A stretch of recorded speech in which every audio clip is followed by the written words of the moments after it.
Now, the 19th century textile designer William Morris was also one of the UK's leading socialist writers and political activists. He was part of the arts and crafts movement that championed the techniques and skills of traditional crafts, which were under threat from the mechanised industrial revolution taking place at the time. His designs, though, are still hugely popular and can be found all over the world on everything from curtains to clothing.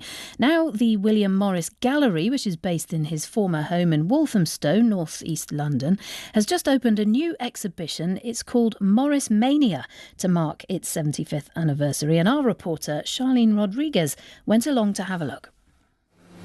I'm in William Morris Gallery in Walthamstow, inside a dimly lit room, alive with intricate, bold, leafy designs inspired by nature.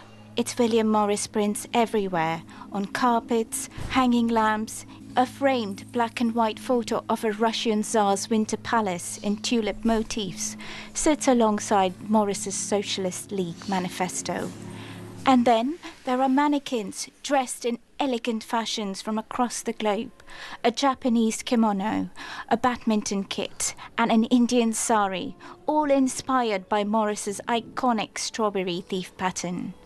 But who was William Morris, whose 19th century vision is now a global 21st century design obsession?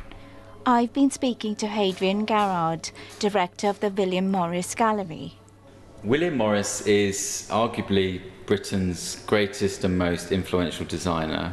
He is the founder, really, of the arts and crafts movement. He was working at a time of great change in Britain, at the height of the Industrial Revolution, and he was very worried about what it meant for workers' rights, for its impact on the environment. His ideas continue to be relevant. He was talking about how distant we're becoming from the natural world, that only the privileged seem to be able to have a relationship with nature because of poor housing, because of how fast cities were growing. One of the things that we explore in this show is the idea of joy in labour. Do you enjoy your job? Do you have freedom in your job? Does your work say something about you, or are you just in a system that depends on repetition and efficiency? I've been living in Walthamstow for 8 years, often running through the grounds of the gallery. But until recently, I paid little attention to the building itself or the man behind the name. It's sunny outside. Inside, the gallery is buzzing, full of art lovers and curious visitors. I've been chatting to a few of them to find out, what do they know about William Morris? So I grew up in Italy, and I would say I wasn't really aware of him growing up, but then after coming to the UK and learning about him, I'm noticing that there are people in Italy who use wallpapers from William Morris. It's nearly everywhere you go. You see it mostly in Europe, a lot of Asian countries have very similar styles. In fact, he probably took the style from Asian countries, yeah. William Morris designs have also profoundly influenced popular culture. In the background, you're hearing an imaginative film created by Natalie Kubitz-Brady with contributions from US art historian Sarah Mead Leonard. It blends together clips from more than 100 films and television shows where patterns are used from the Queen's Gambit to the Monty Python.